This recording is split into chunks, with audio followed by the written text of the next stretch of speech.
This video is going to make you a productivity master.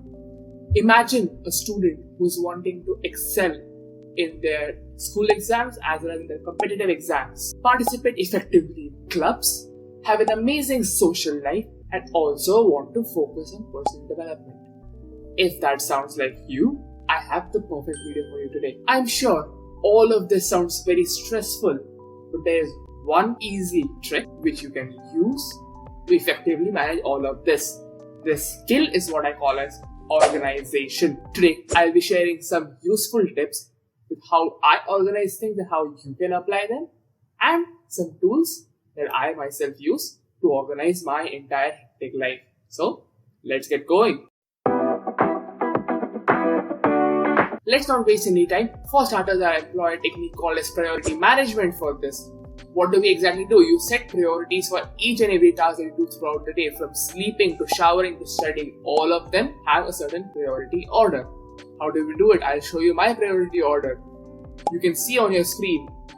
Priority 1 is always my sleep schedule. I decide my own sleep time and my wake up time, and I schedule all of my work around those times. This is a non-negotiable for me. This time is never compromised. This ensures that I'm awake, active, and ready to seize my day.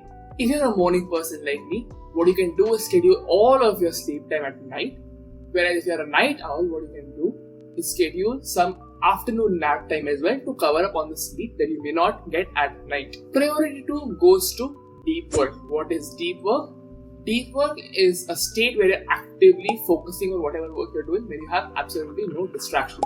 I've written an article on it a long time back. Link to it in the description down below. I usually set 4 to 5 hours away when I'm doing deep work. What do I exactly do when I say I'm doing deep work? I study, I work in my lab, I work on videos like this, I write my articles, I write my newsletter. All of these activities require me to focus actively on whatever I'm doing, and that's why it comes into this 4 to 5 hour slot. So in my regular day-to-day life, my college lectures are usually in the morning. So this deep work slot ends up getting scheduled in the afternoon. Since I'm a morning person, this time is still manageable. Say if you're a night owl, you might want to schedule it at night. It is ideal to have your deep work scheduled at a time where your brain is the most active, the most receptive. So that is deep work. Priority 3 goes to passive work. Passive work is something that you do not require a lot of energy to focus on. You will be okay with a lot of distractions that are around. What falls into passive work for me? My college lectures, responding to emails, engaging on social media, and all of my other social media management work comes into passive work. So this I can schedule in the morning and the evening as well for me. Night owls can also schedule it according to whatever time slot is left. Even though I say leisure time is priority number 4, it is another non-negotiable. How do I manage this? I usually set a work for me wherein my deep work as well as passive work is taken care of. So in my case, I work from 9 to 7. So whatever time from 7 to my sleep time I have, that becomes my leisure time. That is something I do not compromise on. Your brain requires the rest so that it is able to recuperate after whatever amount of work you have done.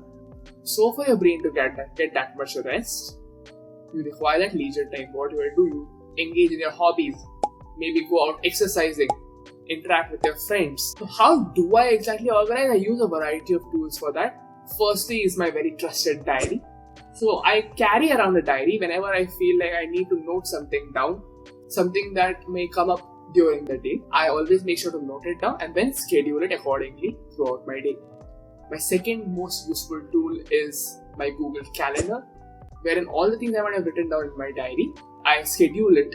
I give it certain time slots by which I can then make sure that I have the time that I need to give to that specific work. The third tool that I use, and by far the most powerful out of all of these tools, is Notion. It has been talked about so much, but yes, it lives up to its hype. It basically acts as my second brain, wherein I organize all of my tasks, all of my study, all of my work. My Notion dashboard also helps me keep a track of my deep work progress, of my study schedule as well. So all these 3 tools usually help me organize all of my day in a systematic manner.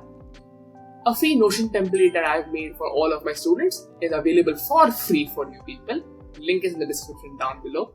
As usual, all of my other links are also present over there. That's it for today's video. Thank you and happy learning.